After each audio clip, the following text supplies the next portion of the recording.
ಆಕ್ಸಿಡೆಂಟ್ಗಳು ರಸ್ತೆಯಲ್ಲಿ ನಾವು ರೋಡ್ ಸೇಫ್ಟಿ ಆ್ಯಕ್ಟ್ ಕಾನೂನುಗಳನ್ನು ಮಾಡಿದ್ದೀವಿ.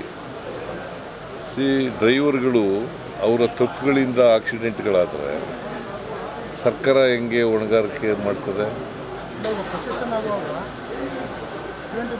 ಎಲ್ಲಿ ಪ್ರಿವೆಂಟಿವ್ ಮೆಜರ್ಸ್ ಎಲ್ಲ ತಗೋತೀವಿ. ನಿನ್ನೆ ಲಾರಿ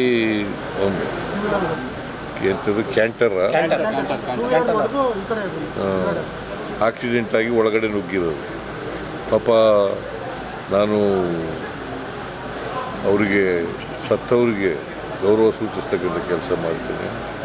ಅವರು ಕುಟುಂಬದ ವರ್ಗದವರಿಗೆ ಅವರು ಸಾವಿನ ದುಃಖ ಬರೆಸ್ತಕ್ಕಂಥ ಕೆಲಸ.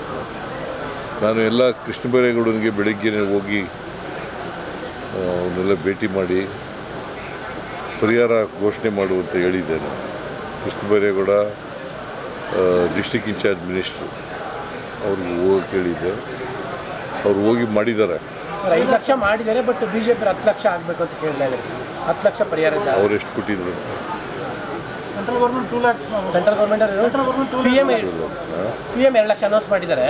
ಸೊ ಇವ್ರು 5 ಲಕ್ಷ ಮಾಡಿದ್ರೆ 10 ಲಕ್ಷ ಮಾಡಿರ್ತಾರೆ. ಇವ್ರ ಕಾಲದ ಅಧಿಕಾರದಲ್ಲಿ ಇದ್ರಲ್ಲ, ಹಾಗೆ ಎಷ್ಟು ಮಾಡಿದ್ರು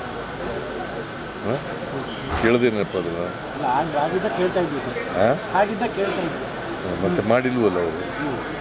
ಹೆಚ್ಚಾಗಿ ಕೊಟ್ಟಿದ್ರೆ ಪರವಾಗಿಲ್ಲ ಅಂತ ಅನ್ಬೋದಾಗಿತ್ತು.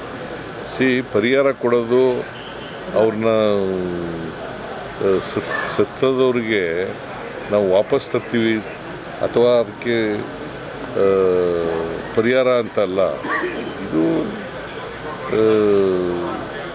ಸರ್ಕಾರ ಮೊದಲಿಂದಲೂ ಕೂಡ ಕೊಡ್ತಾ ಬಂದಿದೆ.